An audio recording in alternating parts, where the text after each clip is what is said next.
America అధ్యక్షుడు Donald Trump, ఆయన గురించి చెప్పాలంటే మాటలు సరిపోవు.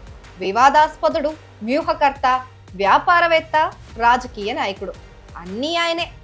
అయితే ఆయనకు ఒక కోరిక ఉంది. అదేంటో తెలుసా? నోబెల్ శాంతి బహుమతి పొందాలి అని. అవును, ఈ ఆకాంక్ష రోజు రోజుకు ఆయన్ని వెంటాడుతోందట. ఆయన అలుపెరగని పోరాటంతో తాజాగా ఆయన పేరు అధికారికంగా నోబెల్ బహుమతికి నామినేట్ అయితే అయిపోయింది.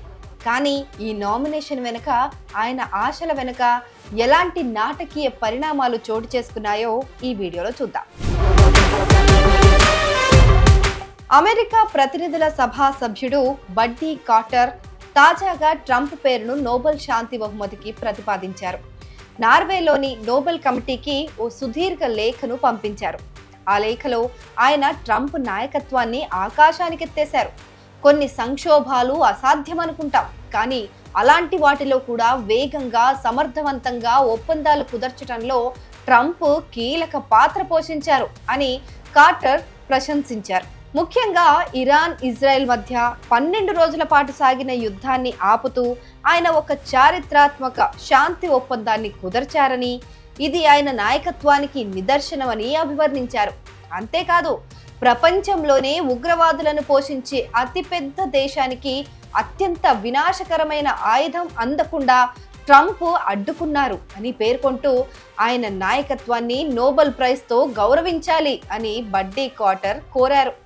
ఈ నామినేషన్తో ట్రంప్ అభిమానుల్లో, ఆయన మద్దతుదారుల్లో కొత్త ఉత్సాహం నిండింది. అయితే ఈ కొత్త నామినేషన్ సంగతి పక్కన పెడితే, ఇటీవల కాలంలో నోబెల్ శాంతి బహుమతి తనను వరించకపోవడం పైన తీవ్ర నిరాశ వ్యక్తం చేశారు ట్రంప్. తనదైన స్టైల్లో ఆయన సోషల్ మీడియా ప్లాట్ఫామ్ ట్రూత్ సోషల్లో ఒక పోస్ట్ చేశారు. నేను ఏం చేసినా నాకు నోబెల్ ప్రైజ్ రాదు అంటూ ఆవేదన వ్యక్తం చేశారు. భారత్, పాకిస్తాన్ మధ్య యుద్ధాన్ని ఆపినా, సెర్బియా, కొసావో మధ్య పోరాటాన్ని నిలిపేసినా కూడా తనకు మాత్రం బహుమతి లభించలేదు అని ఆయన విచారం వ్యక్తం చేశారు. తన కృషికి తగిన గుర్తింపు లభించడం లేదనే అసంతృప్తి ఆయన మాటల్లో స్పష్టంగా కనిపించింది. నోబెల్ కమిటీకి నా విలువ తెలియటం లేదు అన్న ధోరణిలో ఆయన ఆ వ్యాఖ్యలు చేశారు.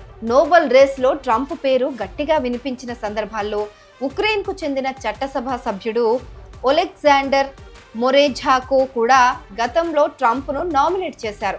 కానీ ఇటీవల రష్యా ఉక్రెయిన్ యుద్ధాన్ని ఆపడంలో ట్రంప్ విఫలం కావడంతో మొరేఝాకో తన నామినేషన్ను ఉపసంహరించుకుంటున్నట్లు సంచలన ప్రకటన చేశారు.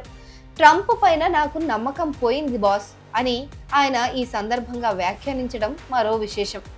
ట్రంప్ తాను అధికారంలోకి వచ్చిన 24 గంటల్లోపే ఉక్రెయిన్, రష్యా యుద్ధాన్ని ఆపేస్తానని ఎన్నికల వేళ హామీ ఇచ్చారు.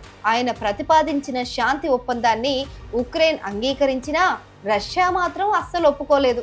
దీంతో మొరేఝాకో వంటి అంతర్జాతీయ మద్దతుదారులు కూడా నిరాశ చెందారు. ట్రంప్ పేరు నోబెల్ బహుమతి కోసం నామినేట్ అయిన మరో ఆసక్తికరమైన ఘటన ఇది.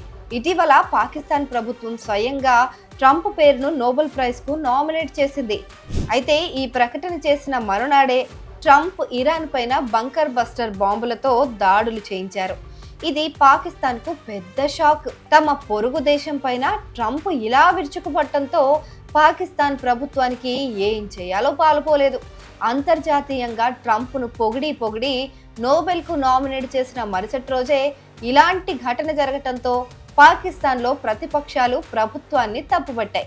నోబెల్ ప్రతిపాదనను వెంటనే వెనక్కి తీసేసుకోవాలని పాకిస్తాన్ ప్రభుత్వాన్ని డిమాండ్ చేశాయి. భారత్ అయితే పాకిస్తాన్తో తగాదాలు ఆపడంలో ట్రంప్ పాత్ర ఏమీ లేదని చెప్పి పలుమార్లు భారత్ తేల్చి చెప్పింది.